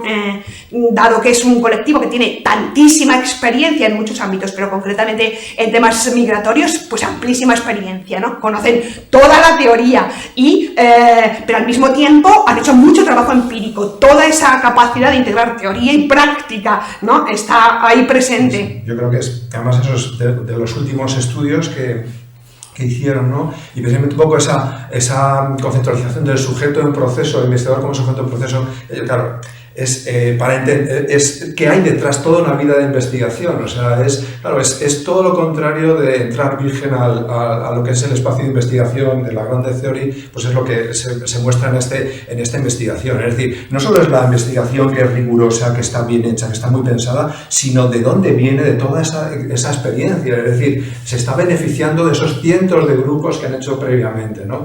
Además, el grupo IOE, yo creo que ha trabajado muy bien, siempre ha controlado muy bien todas las fases de la investigación. La contactación la han hecho ellos, es decir, grupo que han hecho sabía que estaba bien contactado, es decir, a diferencia de la investigación que en ocasiones nos ha tocado hacer a otras personas, ¿no? De que llegas y te encuentras un grupo que no tiene nada que ver o con dificultades, ¿no? Entonces es la minuciosidad, el trabajo minucioso bien hecho, ¿no? Y yo creo que ahí habría tantos estudios, ¿no? En el sentido de siempre la página del colectivo siempre la facilitó como, es decir, quieres ponerte en contacto con la investigación cualitativa, ahí lo tienes. Lo cual no implica que no haya otro montón de equipos que trabajen también muy bien, ¿no? Pero nosotros hemos estado muy familiarizados también con su trabajo. En este caso también yo creo que es interesante esa colaboración que han tenido muy mantenida con Alfonso Ortiz, pues cómo sus esquemas tienen que ver mucho con el cuadrado M, ¿no? de Alfonso Ortiz. Muchas veces pues el cuadrado que aparece ahí, que es reedición, ¿no? De cierta medida, que es también esa idea de un trabajo en proceso, ¿no? de pequeños cambios, de pequeñas adaptaciones a distintas temáticas de investigación, ¿no? Entonces, pues esa era una de las razones, ¿no? que nos empujó a escoger el ejemplo. Sí, también será una colaboración entre lo que es el colectivo, podemos considerar como la segunda generación, ¿no? de esta escuela, con Mario Ortiz, ¿no? que colabora en este estudio, que es interesante también, pues cómo este es un proceso de trabajo que se va transmitiendo también y que se va aprendiendo y que se va transformando, ¿no? A medida que van pasando también los años y va cambiando lo social, ¿no? También y los grupos y la capacidad de generar grupalidad, ¿no? Y en ese sentido, nos parecía un estudio maravilloso para ilustrarlo, no solamente por este trabajo, como decía Ángel, ¿no? De muy cuidado, muy minucioso, el diseño ver el diseño estructural, ¿no? que han hecho, ver esos grupos, esos 22 grupos, cómo están trabajados internamente cada característica para que recoja diversidades posibles, ¿no? Con discursos negociables, ¿no? Para que cada uno de ellos tenga riqueza y luego ir viendo pues cómo se va integrando constantemente eso, la teoría y una escucha minuciosamente atenta, obsesiva con lo que van diciendo cada uno de los grupos, esas herramientas de trabajo, ¿no? Tan bien usadas, ¿no? A partir tanto de los niveles más vamos a decir, más básicos, ¿no? Del árbol temático, cómo se va trabajando también elementos que tienen que ver con las fracciones discursivas, cada grupo, cómo lo van estudiando, cómo van viendo las fracciones y las diferentes miradas, ¿no? Miradas que son miradas en ese sentido, y aquí viene, por eso nos parecía que venía muy bien, ¿no? Porque viene muy bien ejemplificado lo que es el discurso, ¿no? El discurso, ese concepto del primer capítulo tan complicado, ¿no? Que tantas definiciones del discurso y tanta confusión, ¿no? En muchas ocasiones, que es el discurso para cualquiera de nosotras que estamos trabajando, ¿no? En el ámbito del discurso, es que lo hacen tan bien, ¿no? Es decir, a ver, de los 4 discursos, hay una concepción de lo social, una manera de entender lo que es la integración de la población migrante, una manera de entender las políticas públicas, una manera de comprender las posibilidades de transformación social. Es decir, cada uno de los discursos tiene implicaciones en muy diferentes ámbitos, pero además, dentro de cada discurso hay fracciones discursivas, fracciones que quieren decir, dentro de esta manera, dentro de estas 4 grandes maneras de mirar, de entender la inserción de la población migrante, de entender hacia dónde vamos, de entender lo social, de entender cuáles son nuestras problemáticas, de entender cómo ha sido nuestra inserción en el mercado de trabajo, vamos a ver matices, ¿no? Y el grado de matización en ese sentido tan importante, ¿no? Que, bueno, pues dentro no es lo mismo si has tenido, si tienes los papeles de una manera o lo tienes de otra. ¿Y qué produce eso en los discursos, ¿no? ¿Qué transformaciones o qué cambios, ¿no? Produce eso? Y en ese sentido, bueno, pues todo eso que tiene que ver precisamente con ese conjunto de configuraciones muy matizadas de los discursos, para terminar, ¿no? Y este casi ha sido el principal elemento que nos hizo tomar la decisión de ese discurso, para hacer un mapa de posibilidades de transformación. Esta fracción, exactamente, esta fracción está más próxima a esta, podría provocarse una transformación hacia aquí. Esta y esta no se van a encontrar en la vida, ¿no? Esta y esta, bueno, pues se puede trabajar, ¿no? En este sentido, espacios de mediación, es decir, pensar precisamente, ¿no? En la capacidad de transformación que tiene el análisis del discurso, para no quedarnos exclusivamente en lo que es un análisis muy bonito, muy matizado, muy interpretativo, pero ¿para qué? ¿No? ¿Pero para qué? Y en ese sentido, pues nos parecía que esa parte, ¿no? Como colofón, ¿no? De las posibilidades de transformación, pues se ilustraba muy bien y muy pedagógicamente en el texto, además de que era accesible.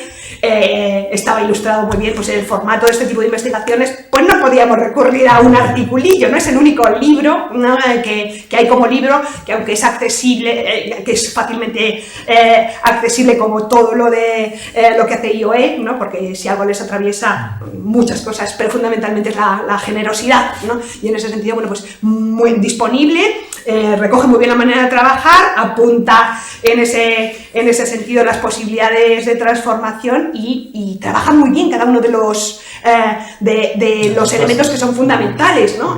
Que en el capítulo del análisis sociológico del discurso, pues vamos un poco señalando cuáles son las tradiciones, como qué papel ocupa la teoría, cómo se entiende, ¿no? Y bueno, es que lo hacen, bueno, pues está todo presente y explícito, ¿no? Sí. Bueno, tanta es la generosidad que, si no recuerdo mal, había Muchas gracias. Tenemos aquí las preguntas.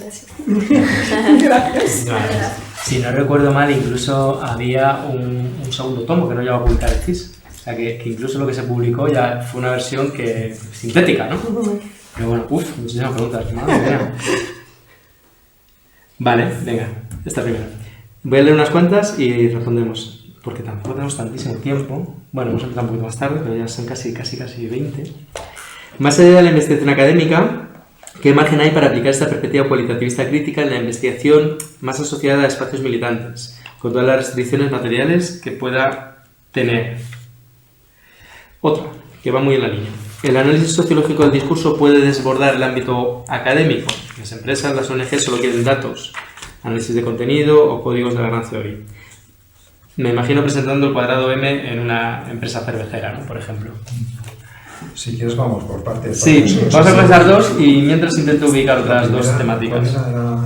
Hay una que tiene que ver de pensar la investigación más allá del ámbito académico, es decir, desbordar los códigos y los clientes, entre comillas, de esa investigación, y otra que es al revés, es llevarse esas metodologías precisamente a otros entornos, ¿no? Creo que son dos preguntas que además están muy bien ideadas.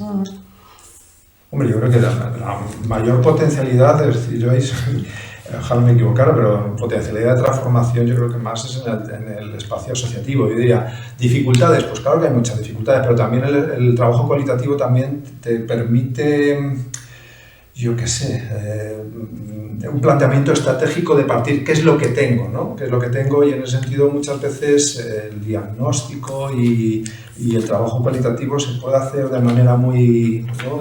Hágase usted mismo, por decirlo de alguna manera, pero quizá yo creo que quizá donde más sentido quizá puede tener ahora mismo es en el espacio de los movimientos sociales, de la asociacionismo, etcétera, sí, etcétera. Totalmente de acuerdo. Y es más, de hecho, esta manera de aproximarse cada vez está más desplazada de la academia, ¿no? Precisamente por lo que hemos ido comentando, y está más presente en los movimientos asociativos, ¿no? Pues desde investigaciones participativas en las que se pone en marcha esta manera de trabajar los discursos, desde la coparticipación de todas las personas que se implican, que bueno, pues esto es algo ya que empezó, por ejemplo, Alfonso Ortiz en la Prospi, ¿no? Que, con mayores de 60, ¿no? Entonces, todo lo que tiene que ver con la potencialidad de esta manera de trabajar en los movimientos asociativos, desde todos los espacios de las ONGs, etcétera, etcétera, es donde lo que decía, ¿no? Donde mayor potencialidad Lo que tiene. pasa es que también supongo que es especialmente demandante, es decir, ser militante y ser investigador, y es decir, eso implica una sobrecarga importantísima. Pero también es cierto que yo lo veo que ahora cada vez más hay reticencias, ¿no? Con respecto a lo que es el investigador. Ya viene el investigador pedir que participemos en un grupo, en entrevistas, etcétera, etcétera. Cuando se trata de una iniciativa de investigación que surge del propio espacio asociativo, del propio espacio de militancia, y pues tiene una potencialidad de llegar a espacios quizá de que no puedes llegar como investigación más formalizada, ¿no? Y por otra parte yo creo que cuando se trabaja más desde las propias, además, yo creo que en este caso la identificación de los objetivos, ¿para qué? ¿No? El para qué queda mucho más claro, ¿no? Queda mucho más claro qué es lo que pretendemos, qué es lo que... Y yo creo que es algo también que permite, algo que no se ha trabajado, que no trabajamos de manera adecuada, y es la devolución. La devolución de los resultados de la investigación, ¿no? Que muchas veces se queda en una publicación que no van a leer, o que si leen no va a ser accesible, ¿no? Y yo creo que es algo realmente importante, ¿no? Trabajar la devolución de la investigación al propio colectivo, que es lo que tiene también posibilidades de provocar, bueno, pues una transformación, ¿no? Cambios, ¿no? Otra cosa es conseguir sensibilizar a quienes pagan la investigación, ¿no? Para conseguir sensibilizarles de que esto es interesante, ¿no? Esta manera de trabajar es interesante también en esos otros ámbitos. Y en ese sentido, bueno, pues yo creo que hay mucho trabajo. También un trabajo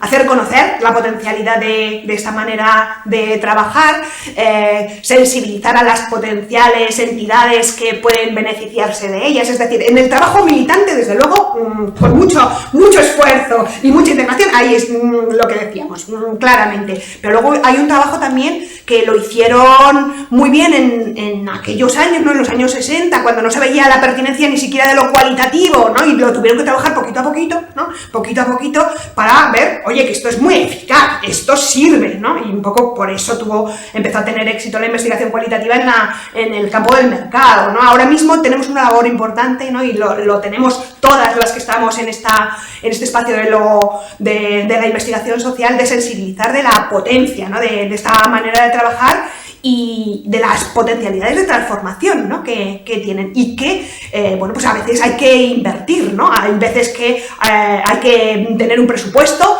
que no vale solamente con documentos secundarios, con documentos que estén en la red, ¿no? Que es un poco lo que está el tsunami que está arrasando, ¿no? En ese sentido, una parte importante de la investigación social no vale solo con eso, aunque es importante tenerlo en cuenta, por supuesto, ¿no?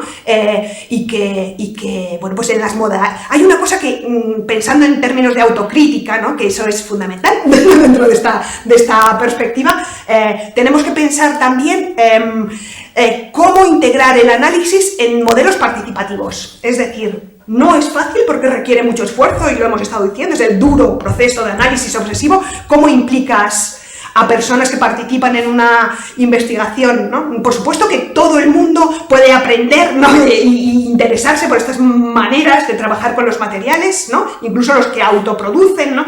Pero tenemos que reflexionar mucho, ¿no? Sobre cómo analizamos para poder llegar a esa síntesis final, ¿no? Que es el informe de integración, ¿no? de todos esos elementos participativos que en un grupo están produciendo, cómo llegamos a ese informe final que requiere tanto esfuerzo por parte de gente a la que ya le estás pidiendo mucho o que te está pidiendo pero que a lo mejor no tiene la intención de dejar mucho tiempo, ¿no? en eso. Entonces, también que nuestras obsesiones, ¿no? ¿Cómo hacer? ¿Qué punto tenemos? ¿O qué lugar tenemos a la hora de analizar todos esos materiales en esos espacios con tiempos limitados, ¿no?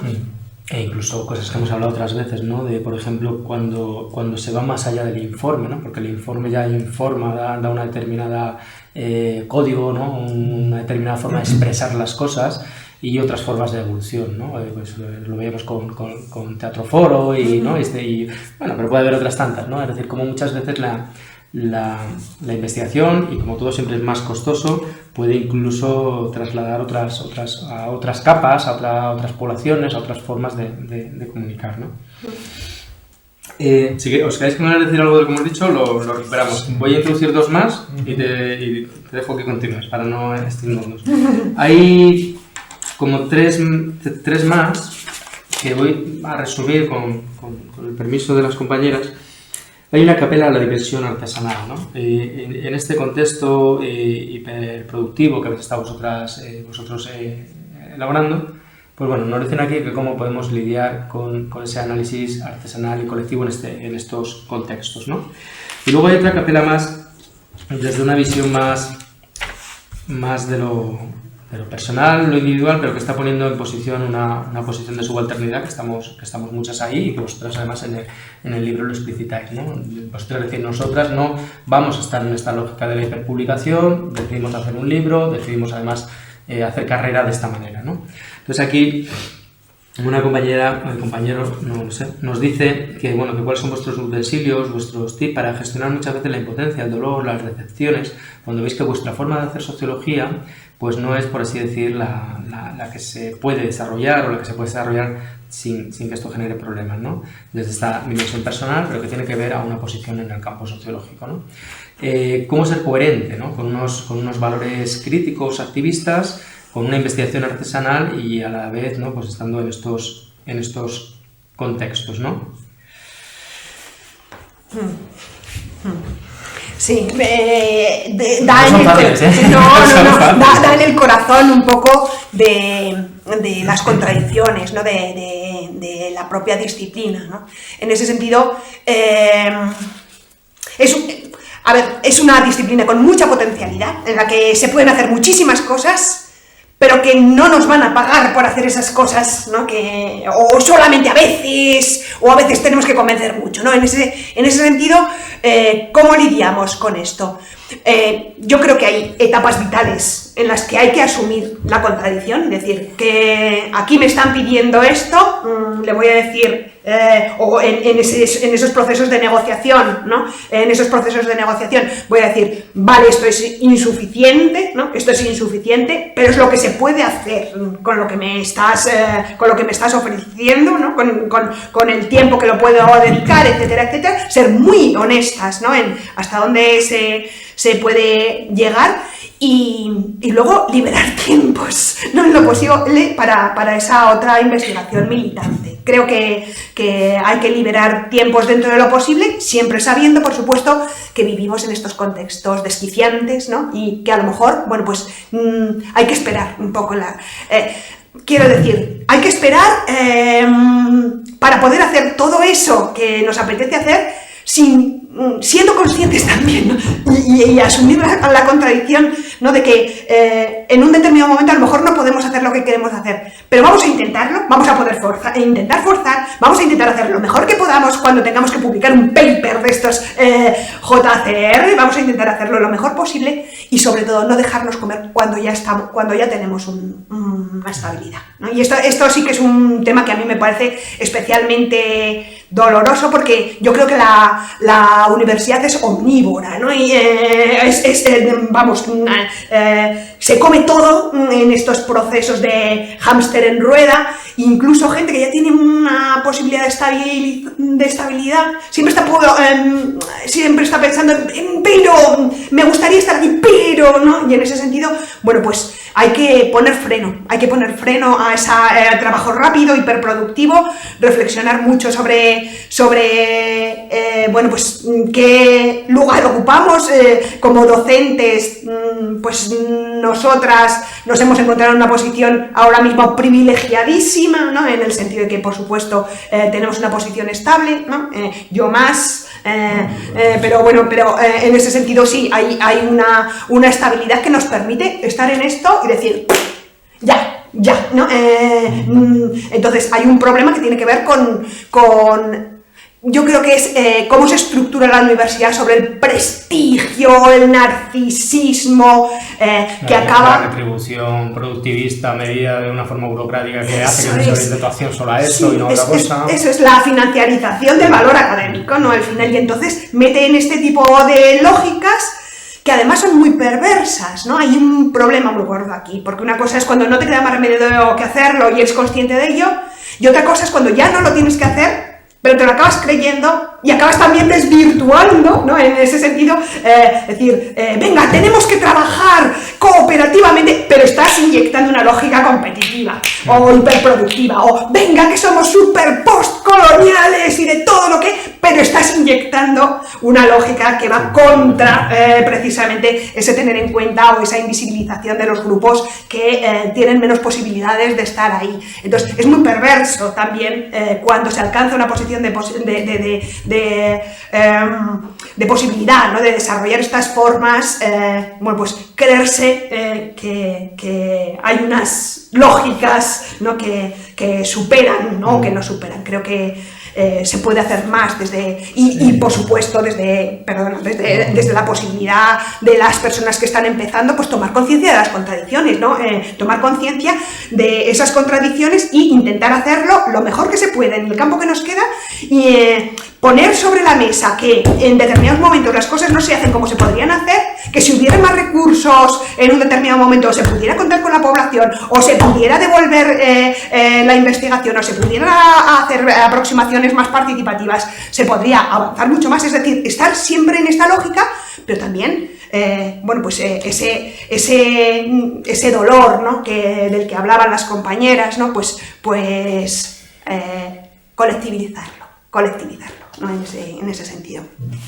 Sí, yo creo que el ámbito universitario ahora mismo, sí, un poco donde nos ubicamos, ¿no? En el momento actual no es el más favorable a hacer un trabajo cualitativo, sosegado, bueno, pues por un poco las presiones, ¿no? Un poco de bueno, pues hacer un currículum, publicar, etcétera, etcétera, ¿no? Pero yo creo que, bueno, pues todos vivimos un poco en la contradicción, ¿no? En la contradicción, y yo creo que también en el caso del trabajo cualitativo, finalmente, pues debe primar un enfoque estratégico, es decir, y ese enfoque estratégico tiene que también partir de una lectura de cuál es mi situación, cuáles son mis posibilidades y, bueno, hasta dónde puedo llegar y cómo puedo hacer un trabajo honesto que me satisfaga, ¿no?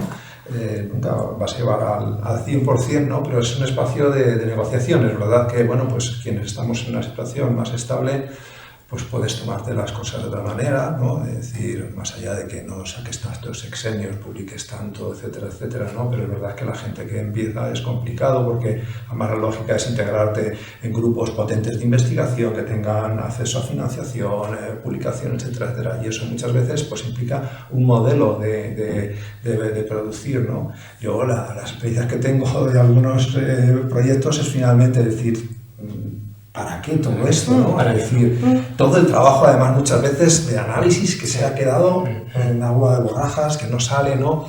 Entonces, bueno, pues a lo mejor hay que moverse en escalas pequeñas, en ubicar, bueno, pues pequeños proyectos que sean accesibles, pero que te permitan trabajar, ¿no? De una manera, bueno, pues satisfactoria, que también es importante, ¿no? Porque yo creo que esto es lo que inyecta la situación actual de la academia, es una cantidad de ansiedad, ¿no? de malestar, ¿no? Y yo creo que hay que reivindicar un poco ese disfrute del trabajo bien hecho, pero es verdad que bueno, pues el espacio académico antes lo era un espacio más favorable, ahora lo es menos, ¿no? Porque antes era el espacio un poco, pues claro, lo que es la investigación de mercados, ¿no? La investigación con cliente, tienes que responder a unos criterios, ¿no? A unas fechas y demás, ¿no?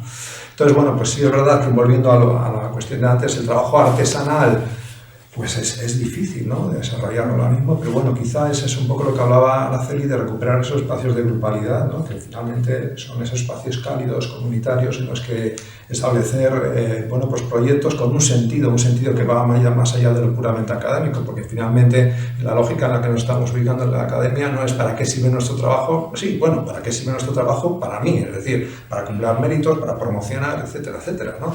Pero no estamos realmente pensando en una investigación que tenga una capacidad, bueno, pues, transformadora, idealmente, ¿no? Entonces, bueno, pues el contexto es muy complicado, ¿no? Pero bueno, hay que buscar esos pequeños resquicios, ¿no? Y dar vuelta, ¿no? Si me obligan a trabajar con Atlas TI, ¿qué me posibilita el Atlas TI? ¿Qué me posibilita? Porque hay cosas que sí que me posibilitan, ¿no? Y a lo mejor trabajar de una forma, o ser muy consciente de a qué me conduce si trabajo codificando, que estoy perdiendo la capacidad precisamente del sentido global, ¿no? Que necesito, pues ¿cómo puedo trabajar con el Atlas TI, que me obligan a trabajar con el Atlas TI, pero buscando el sentido, ¿no? Y siempre se puede dar la vuelta, ¿no? Sí, claro, pero es decir, si empezara ahora, trabajaría sistemáticamente con el Atlas TI, ¿no? Es decir, pero trabajaría de otra manera diferente. Es decir, lo que pasa que es, pero ciertamente si yo trabajara en, bueno, pues en la consultoría, en investigación de mercados, yo diría que, viendo un poco el trabajo analógico, ¿no? El trabajo analógico de trabajo obsesivo sobre transcripciones, eso implica un trabajo, bueno, pues una cantidad de trabajo y un problema de procesamiento, además de esos análisis que me pueden facilitar, ¿no? El espacio de las memos, ¿no? de Atlas TI. Pero claro, hay que, ahí, aunque no salimos del tema, pero el problema es cuando uno se ve arrastrado por el esquema de la codificación, ¿no? Y entonces terminas además, a lo mejor, pues, gastando muchísimo tiempo, ¿no? En ese espacio. En un trabajo alienante, sí, porque te aliena del sentido. Pero no estás haciendo un análisis, estás poniendo etiquetas, ¿no? Entonces, estás organizando, ¿no? Pues terminas y luego pues hablas por el orden de cómo has etiquetado, pues ahí haces el informe. Claro, y te has agotado ya después de 350.000... Y además has perdido, ¿no? Esto es lo que decía mucho Martín Criado, ¿no? Has perdido toda la dimensión estratégica de los hablantes en el contexto de la interacción, lo has perdido, lo has sacado de contexto y... Sí. Pero es verdad que se puede, tomando conciencia de cómo nos condiciona, podemos sacar productividad, ¿no? En ese sentido. Generar resistencias, ¿no? Es decir, yo creo que en todos los ámbitos, ¿no? Generar esas resistencias entre el modelo de los grandes proyectos tal, ¿no? Es decir, ¿cómo podemos trabajar bien? Sí, bueno, pues respondiendo también a los requerimientos, ¿no? Hay requerimientos que uno tiene que llegar, pero yo creo que hay que reivindicar el trabajo bien hecho. Generalmente cuando se ha intentado hacer un análisis que uno se quede medianamente satisfecho es desbordando la demanda, ¿no? Eso es. Tú dices, mira, me has pagado hasta aquí, pero todo esto no he podido evitar no hacerlo, ¿no? Claro, pero ¿cómo? Pero hay que tener cuidado con la autoexplotación. Claro, tener cuidado con la autoexplotación también. Es importante, claro, porque ir más allá implica, claro, qué costes tienen personales, ¿no? Es decir, ¿me lo puedo permitir o no me lo puedo permitir, ¿no? Sí, y fomentar mucho esos espacios en los que podemos ser sociólogos con la gente fuera precisamente de esos espacios mercantilizados, ¿no? Mercantilizados, ¿no? Y decir, se puede hacer sociología de otra manera y hay que buscar esos espacios, pero hay que buscar el momento vital en el que podemos hacer eso. Estamos en una lógica tan jurídica, tan individualizante en lo que se valora en la academia, que acabamos entrando en lógicas individualizantes, ¿no? Entonces ahí los problemas estructurales los asumimos como propios y quizás en el espacio colectivo es donde podemos devolver esos problemas estructurales a la estructura y nosotros intentar articularnos de otra manera. Hay una última que me ha gustado. Pido perdón a las personas que están al otro lado porque nos gustaría que hubiera un micrófono y que pudieran intervenir, porque claro, al final yo soy aquí un mediador que voy mediando y cada uno media desde donde media, ¿no?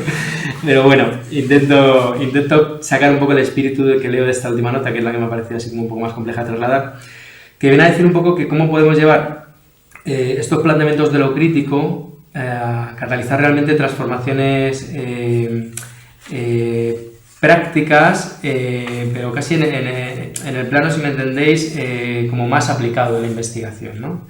Es decir, creo que algo de lo que hay ahí en esa nota es la idea de que hay veces que lo crítico se genera o se crea, se mantiene en un espacio al margen de la realidad aplicada, ¿no? O sea, esto a veces tenemos pues gente que puede ser muy crítica, ¿no? Pero que efectivamente lo que decís vosotros, desde una determinada posición asentada, pues se pueden decir muchas cosas, pero ¿cómo intentamos llevar estos aprendizajes un poco ya a lo que es el trabajo más de la investigación aplicada, ¿no? Bueno, ahí me viene un poco a la mente Ángel de Lucas, ¿no? Cuando le tachan de marxista, ¿no? Pues... Sí, sí. Yo diría, a ver, lo crítico, ¿no? Esto... Este significante, sobre el que damos vueltas, quedaría otro libro. Claro, en ese sentido, a ver, no por decir soy crítico y voy a ser crítico, eres crítico, quiero la crítica, ¿no? En ese sentido, quiero decir que eso hay que valorarlo a posteriori, ¿no? Eso lo tendrá que decir y ver si sirve o no sirve, ¿no? Y creo que no se puede ir con la etiqueta por delante, ¿no? Eso es una de las cosas que creo que hay que tomar conciencia y decir, a veces podemos intentar, ¿no? Tentativamente incidir de alguna manera en lo social o coparticipar en algún espacio, ¿no? que pueda implicar transformación, pero ir con la etiqueta por delante creo que también no nos lleva a estar en ese espacio de la transformación, ¿no? Ese espacio hay que ganárselo, ¿no? Hay que pelearlo en el día a día, en el estar con la gente, en el preguntar, tener una escucha muy atenta, ¿no? Una escucha en la que realmente estás viendo cuáles son las necesidades, cuáles son las tensiones, cuáles son las contradicciones, dónde están los malestares, ¿no? Porque si vamos ya con el diagnóstico por delante, ¿no? De aquí está el poder y lo vamos a desmontar, ¿no? Pues a lo mejor hay que escuchar mucho, ¿no? Cuáles son los malestares y en un determinado momento intentar también ver qué hay que hacer o qué tipo de investigación sería necesaria para desmontar esos malestares o esos sufrimientos, ¿no? ¿Qué tipo de investigación sería necesaria? ¿Qué podría venir bien? Y en cada caso, bueno, pues diseñar, pensar la investigación, a veces podremos con la gente, a veces tendremos la posibilidad de que alguien detrás nos apoye de otra manera, ¿no? Y a lo mejor no nos pide, ¿no? Esa dimensión, pero siempre activar esa escucha para ver cuáles son las necesidades, ¿no? Y estar, bueno, pues instaladas precisamente en ese estar muy atentas, ¿no? a cuáles son esos sufrimientos, esos malestares, esa imposibilidad de desarrollar una buena vida, y lo tenemos presente en nuestro propio contexto, ¿no? O sea, no estamos escuchándonos, ¿no? Eso es el malestar de las personas, ¿no? Y lo tenemos tan cerca, ¿no? Tan cerca que...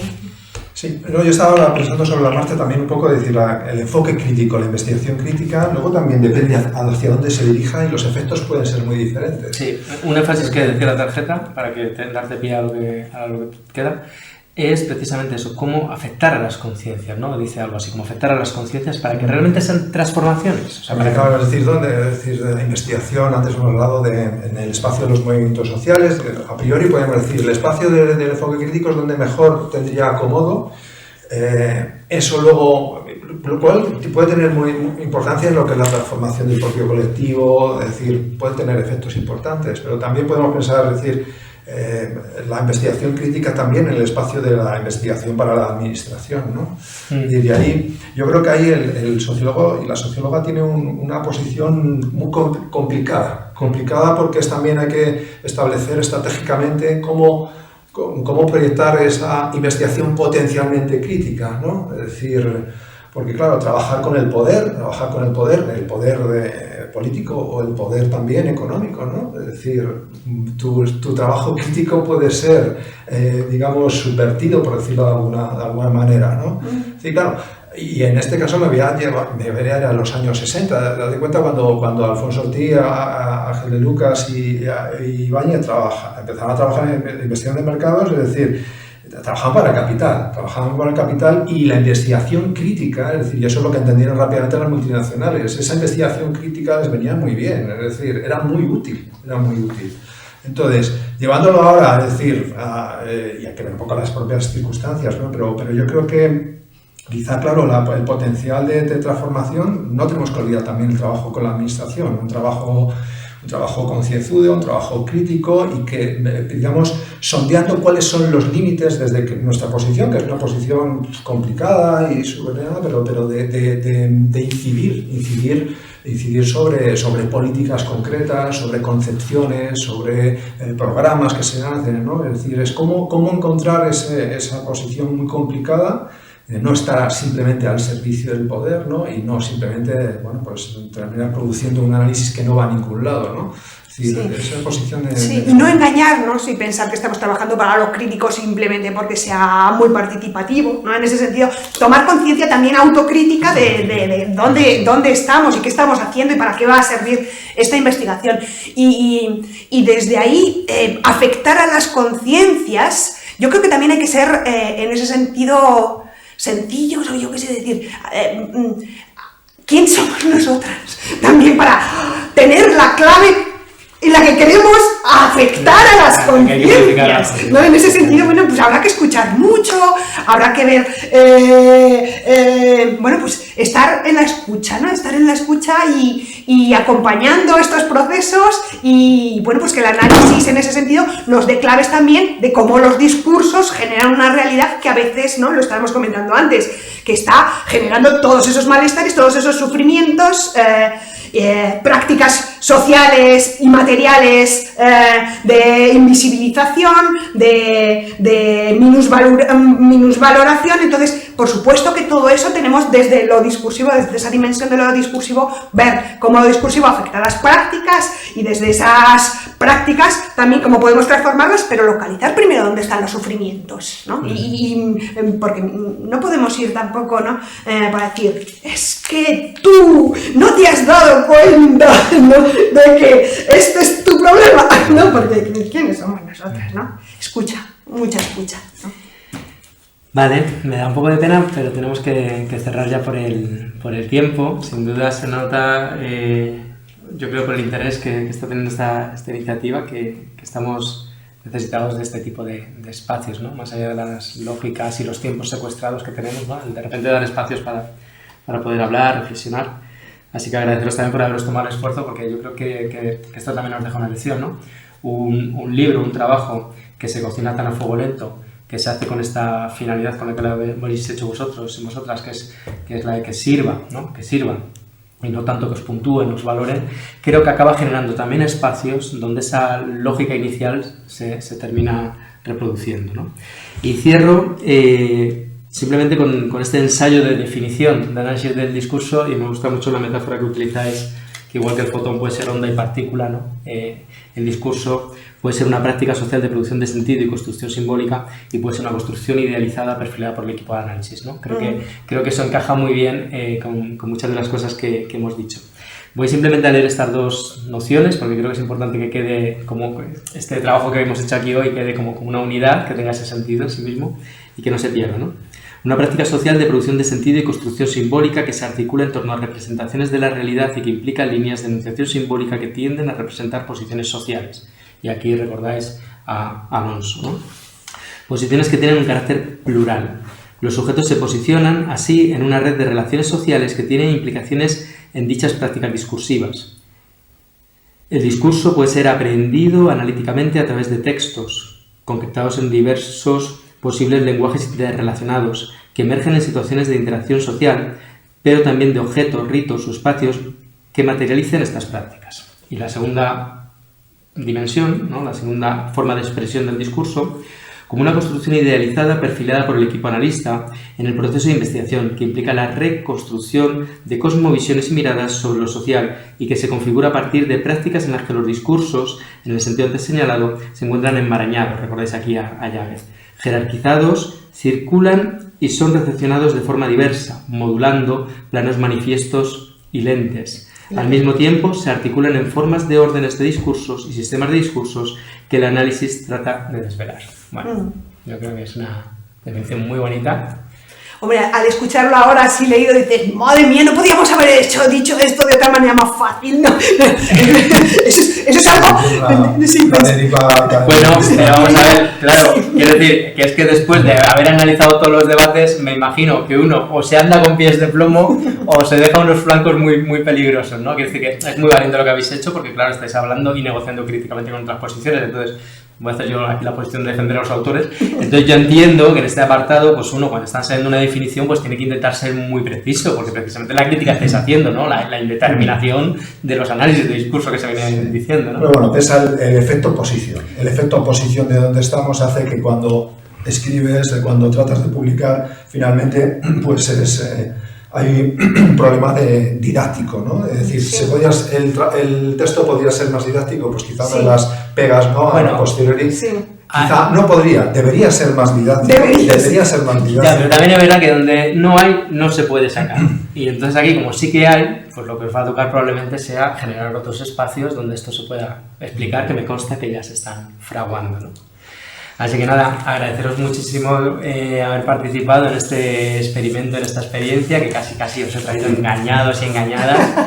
Espero que no lo hayáis pasado muy mal, que haya sido un entorno Solamente divertido. una cosita. Seguramente este formato funcione bien cuando sea tomado por la gente que está dentro y sabe que... Quiero decir, o sea, que a lo mejor hay también en ese sentido que... Sí, hay que subvertir un poco las lógicas, o sea, esto ha sido un encaje complejo, ¿no? Entre una iniciativa del archivo de generar este tipo de materiales, donde lo prioritario es casi el componente de registro, que no deja de tener superversión, frente al otro lado, que es como el espacio de lo vivo, ¿no? De lo que está ahí, que está realmente enfrentándose a esto en el plano práctico, sus necesidades concretas. Entonces sí, yo creo que tenemos que generar espacios que permitan un poco articular esas dos lógicas, ¿no? Y que sean espacios de aprendizaje para todos, ¿no? Y que no sea esta unidireccionalidad.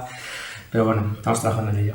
Pues muchísimas gracias. Gracias. Y gracias a vosotras. Gracias. Bueno, no nos hemos quedado solos.